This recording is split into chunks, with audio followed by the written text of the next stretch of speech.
قالوا السفير عثمان السيد أنه صديق المهدي سكرتير حزب الأمة في 53 لما التغى ب عبد الله خليل بيك، لما التغى بجولد ماير ما كان طلب القصة، ما طلب معونات، لأنه دائرة المهدي كمؤسسة اقتصادية كانت حكومة السودان بتستدين منها، كان فيها 40,000 عامل، ومن قبلها كان من 67 اليهود اللي قاعدين معانا في درمان دي كان بيصدروا القطن لإسرائيل، يعني مثلا تجارية. يهود كانوا قاعدين هنا في السودان، في ناس طبعا الشباب الصغار ديل ما بيدركوا ما شافوا الحكاية دي، فكانوا تجار موجودين في السوق العربي السوق الأفرنجي، وكانوا بيصدروا المنتجات السودانية لأوروبا ولغيرها. الاجتماع تم في إطار أنه في منتوج بتاع قطن كثير، وكان الفترة دي في مشكلة في تصدير القطن، فتم التفاوض معهم في الإطار ده. موجود الكلام ده، معلش يا سيد، الكلام ده موجود الآن في كتاب بيطلعوا منصور خالد فيه مذكرات عبد الله خليل بيك، أنا اطلعت عليه درافت. الكتاب الأربع أجزاء؟ نعم اطلعت عليه كدرافت، دي المعلومة الموجودة فيه، وإذا بيكتب تبقى مغالطة ثانية. فيما إلى كلام أخونا صادق الحاج، القصة كلها نظرية مؤامرة، إنه إسرائيل دي لو حدث خلاف بينك وبين زوجك بتكون السبب إسرائيل. أي حاجة تحصل في العالم العربي كأنه العالم العربي ده يعني لوحة سريالية، والعالم العربي محكوم بالاستبداد مما قام. ملك عضوض، الزول بيبقى ملك سيمبولي لأنه هو جاي من صلب راجل محدد، هو أزز ستيت. يعني دي مشيخات، هي كان اصلا احنا جينا نتكلم عن بعلم السياسه، دي مشيخات. ما في اداره بتاع الدوله بالناس بيجوها بالمسافه اللي بالجينيتيك اور الجنس، يعني دي ما دوله. اسرائيل هي الديمقراطيه الوحيده في الشرق الاوسط، وهي الدوله الوحيده في الشرق الاوسط فيها سياده حكم القانون. الرئيس وزراء بيحاكم الفات ده الماده، بيحاكم ويمشي المحكمه لانه اعتدى او عمل جنحه او ارتكب جنايه. في العالم العربي الكلام ده ما موجود، ما موجود. في دولة ديمقراطية في العالم العربي هزمت اسرائيل لنا ديمقراطية، لبنان، صح؟ لبنان الجيش حتى الموجود في لبنان سلاحه ومنظومته هي خارج اطار سلاح الدولة، دي ميليشيا حزبية. ومتحدث صادق الحاج نسب ما يدور في سوريا لاسرائيل. لا الايرانيين بيسووا في شنو يعني؟ العلويين بيسووا في شنو يعني؟ اذا كان نحن بنعمل اسرائيل شماعه بنعلق فيها، يبقى نصفق للايرانيين وللعلويين اللي بيحتلوا وبيقتلوا الناس على الهويه. العالم العربي غير مؤهل بمنظوماته المحكوم بها دي في انه ينتصر على نفسه، خليك منتصر على اسرائيل. اسرائيل زي ما ذكر السفير عثمان السيد تعرف مصلحتها وتتعاون مع الأنظمة الديمقراطية والغير الديمقراطية، لأنها تحت مشكلة العالم العربي ما عارف هو عايز شنو. طيب هنرفع العقوبات يا اخواننا. امريكا دي دولة فيها الانترست جروب والبريجر جروب والكلام ده كلكم معروف بالنسبة لكم، فيها اللوبيز جروب. اقوى لوبيين موجودين في الولايات المتحدة الامريكية هم اللوبي اليهودي ولا اللوبي المسيحي، ده كلام اي بي سيز. طيب إذا هي الدولة دي مزروعة زراعة ومصنوعة صناعة، صناعة منو؟ مين؟ وايزمان وحايمين زرعوها اللوب اليهودي. اللوب اليهودي ده قاعد وين؟ يعني قاعد في شلعوها الخوال ده، ما قاعد في أمريكا. يبقى الربط السياسي العقلي ما بين أمريكا كمؤسسات وكلوبز بتأثر عليها وبين وجود إسرائيل، ده ربط منطقي. وأي كلام غير ده بيبقى يعني محاولة انك تفصل حاجة هي اصلا ما ممكن تتفصل عقلا. هم مؤثرين على القرار الامريكي وعلى القرار اليهود كمكون واليهود كلوبي، هم منسعين، هم اثروا علينا نحن، دمجونا نحن اللوبيين دي. انا ذكرت في حديثي عنه اللوبي المسيحي واللوبي الامريكي ضغطوا علينا واتهمونا بالارهاب، لانه احنا بنرفع الاسلحه من هنا من المصنع اللي اتضرب ده، وبتمشي بالبطانه وبتتخزن في مدني وبتمشي لحد البحر الاحمر وبتمشي لغزه بالانفاق، واعترفوا به ومكشوف بالنسبه لهم. لما اتضرب النظام السابق المدني نجعله سماعه ده، ليه ما قال ضربونا اسرائيل فور 1 and 2 and 3؟ ليه ما قالوا؟ ما اعترفوا. ما اعترفوا ليه؟ لانهم عارفين قاعد يودوا السلاح لحماس بالانفاق وبالصحراء وبجبال البحر الاحمر. كدوله ليه سكتوا؟ وقالوا نحتفظ بحق الرد لمن فاتوا، حق الرد ده ما شفناه. ما يبقى هم ديل السبب، ما نحن ما نتكلم، ما القصه ساكت يا استاذ عثمان، احنا ما عاطفيين في انه نعلق شماعه على النظام السابق ده. ولق جاب ايران صنعت المنظومات دي وجابت فرغه، وانت اعلم بالكلام ده، مهندسين وحاجاتها كلهم هم اللي اشرفوا على المشروع ده، وهم في دخلوا السودان ده. نحن كنا دوله ممانعه، ما كان عندنا حرب، ما قاعدين، ما ضربت طلقه، عملنا اللاءات الثلاث، عملنا كل الحاجات دي، نصرنا عبد الناصر لما جانا هنا عادت له الخرطوم الروح. كنا في بيسفول واي، ما نحن بكلامنا ده نحن دوله مواجهه، لكن ما في طلقه ضربت هنا من اسرائيل.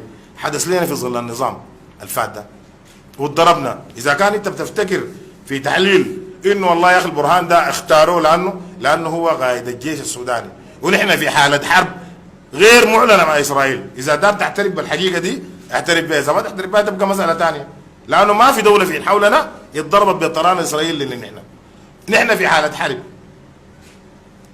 وزي ما المصريين عملوا 12 يوم في كام ديفيد شغالين مفاوضات سريه عشان يصلوا لحل، احنا من حقنا نعمل البرهان، حمدوك، وير ايفر، اي واحد يمشي عشان نلقى حل.